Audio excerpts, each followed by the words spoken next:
முழுமூச்சாக நாங்கள் கைப்பற்றுவோம் தமிழ்நாட்டை என்று வருகிற போது நம்முடைய கடமை, எங்கள் இயக்கத்திலே இருக்கின்ற அத்தனை பேரும் திராவிட இயக்க ரத்தம் ஓடுகிற குருதியை கொண்டவர்கள். திமுகவுக்குத்தான் முதலிலே அவர்கள் குறிவைத்து தாக்க நினைக்கிறார்கள். அதுதான் வலுவான கட்சியாக ஆட்சி நடத்தி கொண்டிருக்கிறது. நமக்கு இருக்கிற வலிமை ஸ்பார்டா வீரர்களைப் போல என்னோடு இருக்கிறார்களே தமிழ்நாடு புறாவிலும், இந்த சக்தியை விரயம் செய்துவிடக் கூடாது. திராவிட முன்னேற்ற கழகத்துக்கு ஆதரவாக பக்கபலமாக அரணமைத்து தர வேண்டும். இந்த அடிப்படையில் தான் திமுக கூட்டணியிலே நாங்கள் உடன்பாடு கொண்டிருக்கிறோம். அதே நிலைப்பாடுதான் இன்றைக்கும் இந்துத்துவ சக்திகள் தர்ம சத்வத் என்ற மாநாட்டை அலகாபாத்திலே போட்டு இந்தியா என்று இனிமேல் யாரும் அழைக்க கூடாது, பாரத் என்று தான் அழைக்க வேண்டும். இந்திக்கும் சமஸ்கிருதம் தவிர மொழிக்கு இடமே கிடையாது.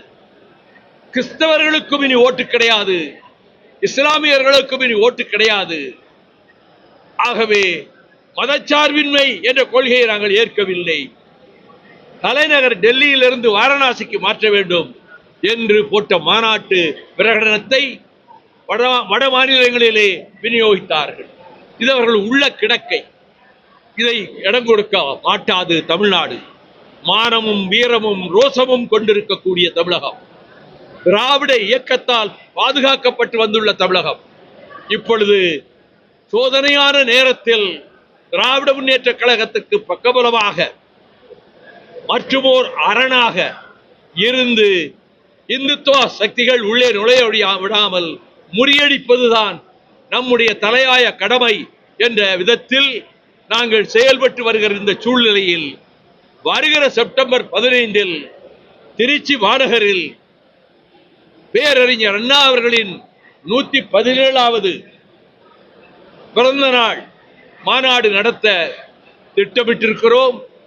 லட்சக்கணக்கானவர்கள் எப்படி இதற்கு முன்பு நடைபெற்ற எழுச்சி பேரணிக்கு வந்தார்களோ, மறுமலர்ச்சி மாநாடு திருச்சிக்கு வந்தார்களோ, அதே போல இம்முறையும் தமிழகமே திரண்டு வரும். என்னோடு இருக்கிற தோழர்கள் பெரும் வசதியற்றவர்கள் தான், காசு இல்லாவிட்டாலும் மாசற்ற மனம் கொண்டவர்கள் தான்.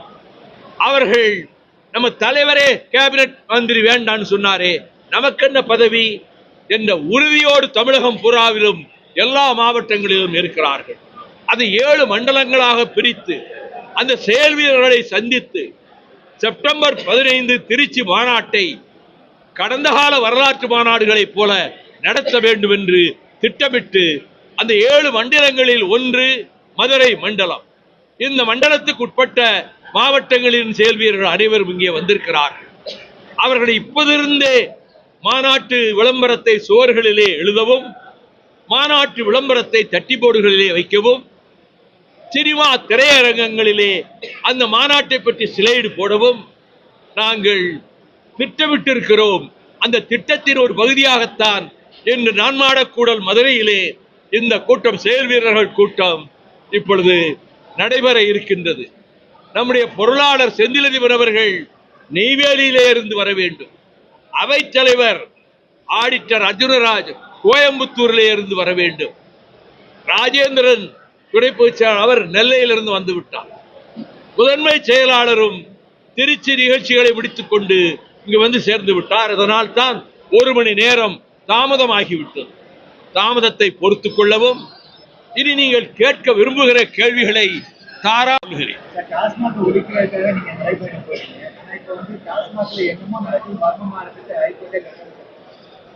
ஒழிக்கப்பட வேண்டும் என்பதை வாயளவிலே பேசாமல் எங்கள் ஊர் டாஸ்மாக் கடையை என் தோழர்கள் சூறையாடி நெருப்பு வைத்தார்கள். மதுரை ஹைகோர்ட்ல கேஸ் நடந்தது. டாஸ்மாக்கை அந்த ஊரே திரண்டு அகற்றியது சரிதான் என்று நாகமுத்து நீதிபதி தீர்ப்பளித்தார். சுப்ரீம் கோர்ட்டுக்கு அதிமுக அரசு எங்களுக்கு விதிக்கப்பட்ட தீர்ப்பை எதிர்த்து போனது. அங்கே தலைமை நீதிபதியாக சென்னையிலே இருந்தவர், அவர் பெஞ்சுக்கு வந்தது, எடுத்து பார்த்தார். அதில் என் பெயரும் இருக்கிறது, எங்கள் ஊரின் பெயரும் இருக்கிறது. அந்த பெட்டிஷனை அப்படியே தூக்கி போட்டுவிட்டு சொன்னார்.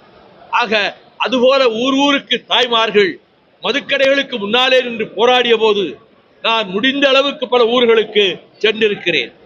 படிப்படியாக மதுவிலக்கை கொண்டு வந்து விடுவோம் என்றுதான் நம்முடைய முதலமைச்சர் மாண்புமிகு தளபதி ஸ்டாலின் அவர்களும் சொல்லி இருக்கிறார்கள்.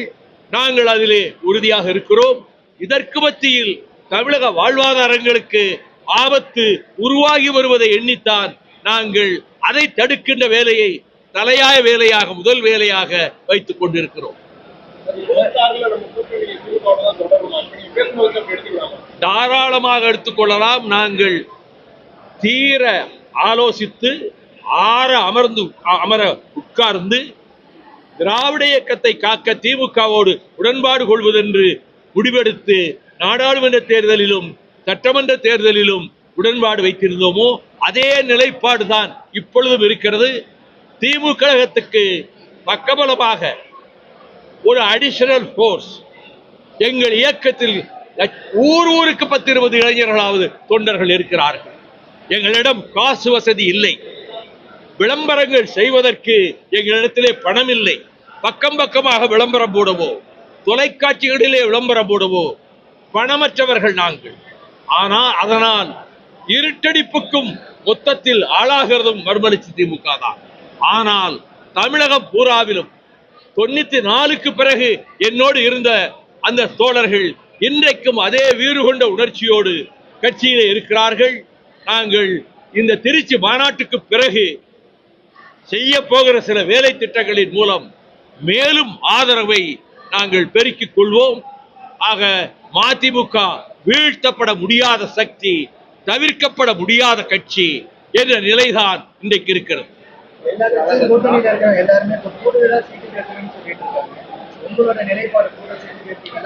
சீட்டு பற்றி யாரும் பேசல, அவங்க சொல்லிட்டு இருக்காங்க.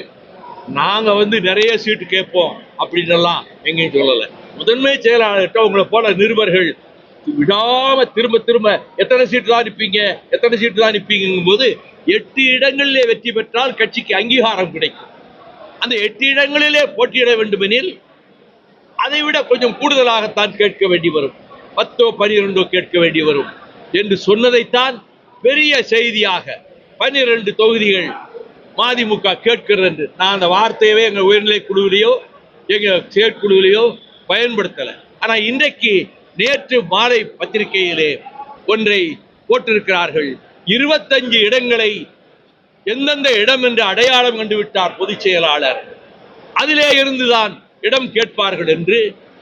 அறைக்குள்ளே உட்கார்ந்து கொண்டு சூடா ஒரு டீயை குடிச்சிட்டு கண்ணுக்கு தெரியாத கற்பனைகளை எல்லாம் எழுதி ஏடுகளில் வெளியிடுவது நியாயம்தானா? இதுவா பத்திரிகை தர்மம்? நான் 25 என்ற வார்த்தையை எந்த இடத்திலும் உபயோகப்படுத்தவில்லை. ஆனால் நாங்கள் 25 இடங்களை ஒதுக்கி அந்த இடங்களிலே இப்பொழுது வேலை நடந்து கொண்டிருப்பதாக கற்பனையாக என்னென்ன நினைக்கிறாங்களோ டேபிள்ல உட்கார்ந்து கற்பனையா எழுதிட வேண்டியது. அப்படித்தான் அதை எழுத வச்சுக்கிட்டு உங்களை மாதிரி நண்பர்கள் அந்த கேள்வியை கேட்கிறீங்க. நாங்கள் எண்ணிக்கை அந்த மாதிரி சொல்லவே இல்லை. அம்மாதிரி நாங்கள் தொகுதிகளை தேர்ந்தெடுத்து வேலை நடக்கவும் இல்லை.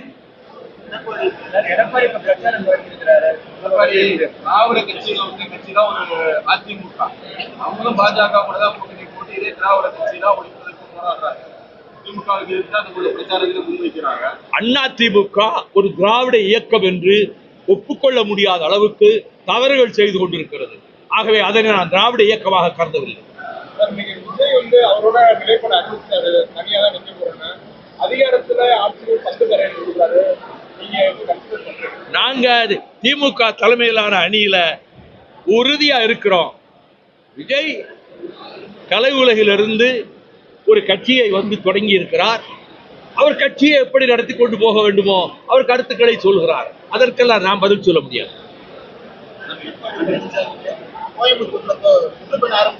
சரி, அவர் எத்தனையோ பயணங்கள் நடத்தினாரு, இது ஒரு சுற்றுப்பயணம், அவ்வளவுதான்.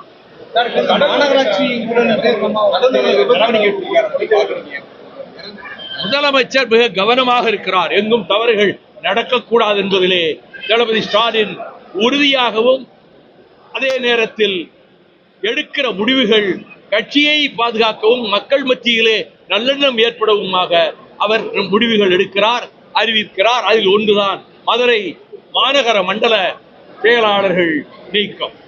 பதவி நீக்கம் பண்ணா மக்களோட வரி பணம் கிடைச்சிருமா? அதெல்லாம் எனக்கு தெரியாது. அவர் நல்ல முடிவு எடுத்திருக்காரு, அவ்வளவுதான் சொல்லுவேன். எங்க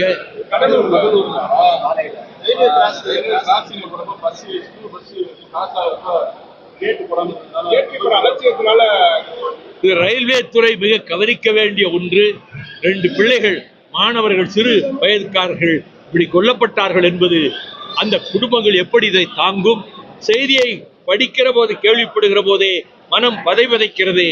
ஆகவே ரயில்வே துறையினர் இந்த மனிதர்களால் இயக்கப்படுகிற ரயில்வே கேட்டுகளை அதை எல்லாவற்றையும் அகற்றிவிட்டு அதை மின்மயமாக்கி அந்த வகையிலே விபத்துக்கள் ஏற்படாமல் தடுக்க வேண்டிய பொறுப்பு ரயில்வே துறைக்கும், ரயில்வே அமைச்சரகத்துக்கும், ரயில்வே அதிகாரிகளுக்கும் உண்டு.